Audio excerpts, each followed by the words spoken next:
छठे ज़िले में निकतल सिंध एक्शन कमेटी की अवामी राब्ता मुहिम रैली टिंडो मोहम्मद खान के मुख्तलिफ रोड रस्तन खां थींदे मेहरान चौक ते पहुती, जिते एक वॾे जलसे में तब्दील थी वई। जलसे में सिंध एक्शन कमेटी के चेयरमैन सैयद जलाल महमूद शाह, डॉक्टर कादिर मक्सी, रियाज चांडियो, नवाज खान ज़हूर, अमीर आज़ाद पंवर ऐं ॿियनि अॻवाननि वॾे अंग में शिरकत कई। जलसे के खिताब कंदे अॻवाननि चयो त 6 जून ते बेरिया टाउन इंतज़ामिया पारां क़दीम सिंधी वसंदनि ते गाज़पाना वाला ख़िलाफ़ असांजे पुरअमन जलसे के नाकाम बनाइण लाइ हथ ठोकिया हुरबा इस्तेमाल कया विया। हुननि चयो त दुनिया अॻियां असांजे जलसे के पुरतशद्दुद बनाइण जी कोशिश कंदे असांजे अॻवाननि ऐं कारकुननि मथां कूड़ियूं FIR दाख़िल करे बिना जवाज़ खेनि गिरफ़्तार कयो वियो आहे, जंहिंजी असां पुरज़ोर लफ़्ज़नि में मज़म्मत करियूं था। हुननि चयो त ज़रदारी सिंध खपाए छॾी आहे, सिंधनि खे अक़लियत में तब्दील करण जी साज़िश थी रही आहे।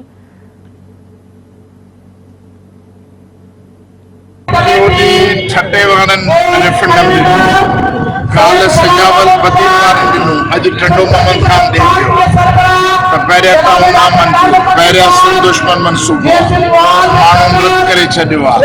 पीपल्स पार्टी खे पूरा ऐलान न करणु खपनि, बाक़ाइदे नोटिस कढी रियाज़ मलिक खे लिखणो पवंदो त हाणे सिंध तुंहिंजे मनसूबे लाइ का बि ज़मीन कोन ॾींदी, थपड़ खण पिली वई।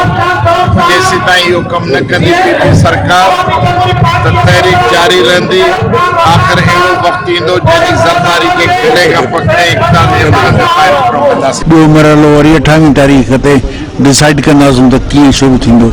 इंशाअल्लाह मीरपुर ख़ासि डिवीजन थींदो, उन में असां तय कंदासीं त कहिड़े।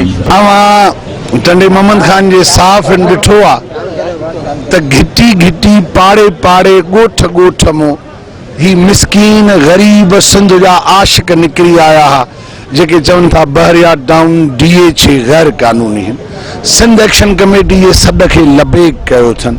असां था चऊं त तरक़ी सिंध जे माण्हुनि जी थिए, तव्हां ॿाहिरिनि माण्हुनि जी तरक़ी कयो। तेल, गैस, दरिया, दौलत, ज़मीनूं खपाईंदव, सिंध जो माण्हू किथे रहंदो? असांखे पंहिंजे वतन में बेवतन था कयो, बेघर था कयो। छा ही नओं ऐं ख़तरनाक फ़लस्तीन आहे? असां बहैसियत क़ौम पंहिंजे ज़मीन ते इज़त सां ख़ुशहाली सां रहण था चाहियूं, हिन ज़ुल्म ऐं दादागिरी सां न। इन करे सिंध फ़ैसिलो कयो आहे त ज़ुल्म ऐं दादागिरी जे ख़िलाफ़ पुरअमन जदोजहद जारी रखंदासीं।